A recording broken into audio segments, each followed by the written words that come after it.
Hello, folks, and welcome into Week 5 of the Homies Fantasy Football Weekly Recap Show. Things in the league are starting to get spicy, so grab a cup of cold milk and take a seat as we look at some trades that are going down, we take a look at last week's action, and we look ahead to things that are coming up. Little bit of a preview. We've got a couple undefeated teams that are about to go head-to-head, and we've got a couple of teams that haven't even lost, which one of them is going to get a win this week. No, we're not talking about you, Jose. Well, without any further ado, let's turn it over to our favorite co-commish. Take it away, Schmitty. Is that like a rash? Oh, we're going. Thank you, Commish. Welcome back, everybody, to the Homies Fantasy Football League Recap Show. We're here now for Week 5, and man, as Adam said, things are getting spicy. The trades are starting to work their way through.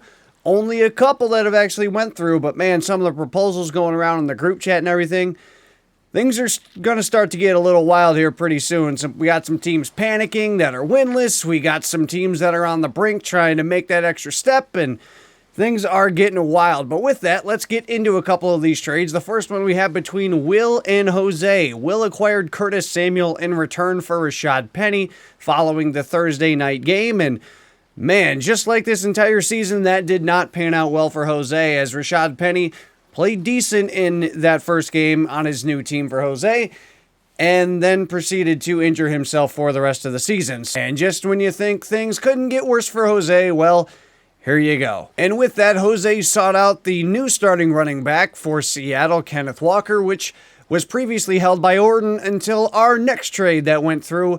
Jose's receiving James Conner and Kenneth Walker. Orton is getting back Alvin Kamara, so a pretty big blockbuster trade. Those are the only ones that have gone through so far, but man, the ones getting talked about in this group chat are absolutely wild, and I have a big feeling that we are far from done. But with that, that takes care of our transactions here for Week 5. Let's get into the scores and highlights from this last week and see how all of you losers did. And no better way to transition into talking about a couple of losers than this matchup between Orton and Patrick. Orton coming in even at 2-2, Patrick coming in at 1-3, looking to get back on track, and somehow was just able to do that this week in our featured matchup of mediocrity. We'll start on the side of things for Orton, and the guy who has carried him all year, Lamar Jackson. Pretty lackluster game taking on the Bengals, just under 15 points for him. Justin Jefferson with a 30 bomb, love to see that. And Breece Hall with a really big breakout game for the Jets, 28 points out of him, but that was the bulk of the scoring for Orton. A donut out of T. Higgins when losing by 4 points is really going to sting. Was scheduled to play and looks as though he did, but was on a pretty limited snap count. That one really sucks. Moving over to the side of Patrick, though, Travis Etienne with 14.5, Cooper Kupp at 26, Amari Cooper with 20.5 points. Again, not a great week for Patrick, but just enough to get by. Patrick takes the narrow 4-point victory in this one. He moves to 2-3. Orton falls to 2-3. Next up, we've got David taking on Jose, and I wouldn't blame me if you skipped this part of the video because I think we all went in knowing what the result was going to be, as Jose comes in 0-4, trying to secure that first win, and to nobody's surprise, to no avail. On his side of things for scoring, though, a couple good ones. Devontae Adams with 27.5, and now departed Alvin Kamara with 23.5. That was really the bulk of the scoring for Jose. Damian Harris went out with an injury. Darren Waller played 6 snaps on Monday Night Football before leaving with an injury, and things just, I'd say slowly, but they're very rapidly getting much, much worse for Jose as the days and weeks go on.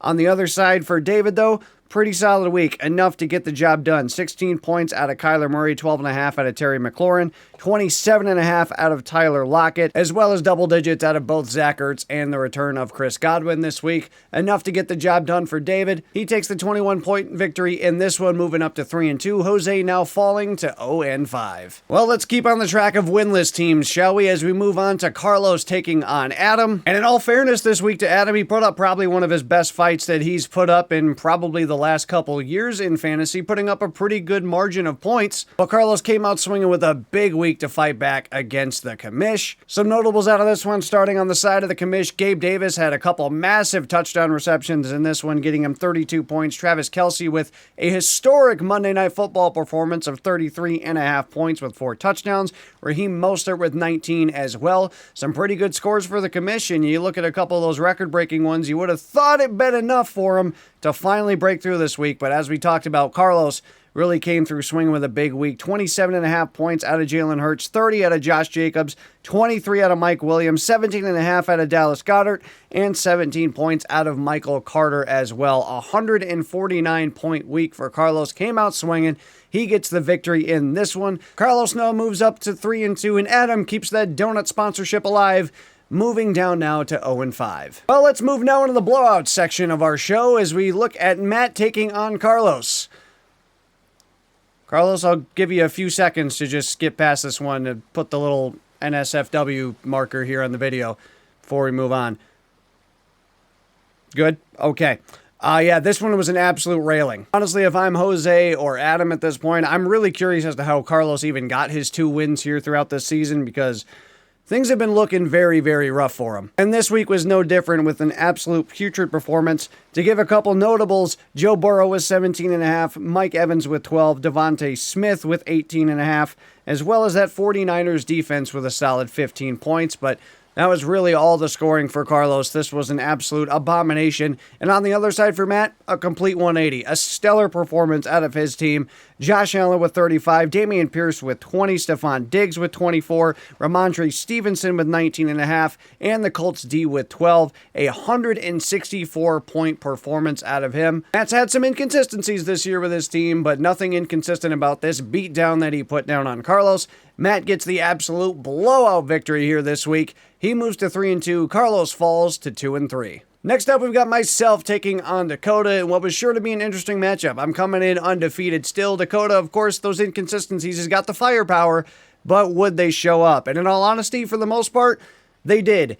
Just that one injury that cost him probably the game, depending on who he would have had fill that spot. But in that quarterback spot, he decided to go with Teddy Bridgewater this week.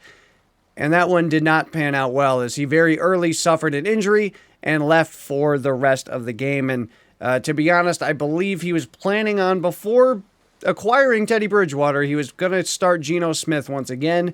By the math, that would have given him the victory, but you know, we could sit here and play what ifs and all this stuff all day. The fact of the matter is, we got the stat sheet right here, and this is what happened. Overall, though, with the quarterback injury for Dakota, it was a pretty good week out of his team. Dalvin Cook with 26, Jeff Wilson with 20, Tyreek Hill with 13 points, DK Metcalf with 18, David Montgomery with 18, and the Cowboys D putting up a big performance as well with 22 points. Dakota definitely gave me a run for my money, but thankfully to that quarterback injury, gave me a little bit of breathing room. On my side of things, Patrick Mahomes with 30.5 points, Derrick Henry with 27, Leonard Fournette with a huge game of 36, as well as 15.5 points out of Chris Olave, gives me 150 points to Dakota's 132. Thank goodness those guys on Miami's medical team can't keep anybody healthy. Definitely was very welcome to secure the victory once again this week. GG's to you, Dakota. With this win, I moved to 5-0 going into a big game next week. Dakota falls to 2-3. Getting into our last matchup here, we've got Craig taking on Will, which is always a good matchup. These two guys always seem to put up a good fight in fantasy football, and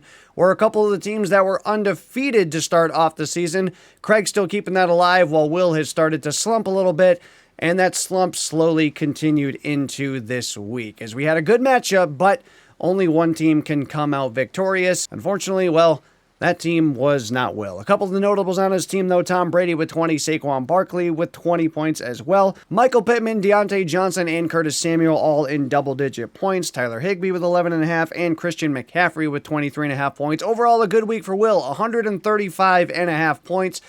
But if anybody's been paying any sort of attention at all to this league, we know that Craig is absolutely dominated, putting up a massive number of points each and every week, without any signs of slowing down, it seems to be, because over on his side, wow, a lot of good scores. Again, as I've stated, if Justin Herbert ever gets it figured out from a fantasy perspective, it's going to be tough to take down Craig. But, I mean, a lot of these other scores on his team: Austin Eckler with 36 points, Nick Chubb with 25.5, Marquise Brown with 22, Alan Lazard 13.5, Mark Andrews with 23 points.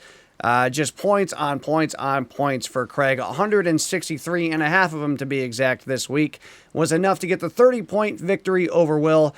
Craig moves to 5-0 into a big-time matchup next week. Will falls now to 3-2 after starting this season undefeated. He'll be looking to get things back on track. But as we move into week 6, we've got a very, very big matchup. Our last two undefeated teams, myself and Craig, will be facing off head-to-head for that title, and things are already looking scary because it seems I was somehow able to just absolutely load up on week 6 buys, and we're going to be kind of scraping the barrel here looking to keep things alive against Craig's team, who I believe only has 1. So things are not looking good for you boy to start off this upcoming week, but good luck to you, Craig. May the best undefeated team win, and this will definitely be one to keep an eye on going into this week. But make sure to get those lineups set for Thursday Night Football. These matchups are only going to get more and more important as the weeks go on. Unless you're Adam or Jose, then keep that group chat vibe up. But anyway, with all that, we'll send you back out to the commish. Good luck to everybody in week 6 as we go forward. Adam, take it away. Thank you, Schmitty. Incredible job. Nobody can sum up our weekly action or insult Orton quite the way you can. If I could make one request, though, a little less nipple next time. Well, that's all we have for this week, folks. Until then, keep that trash talk flowing, those trade proposals coming. And as always, we'll see you later, losers. So long.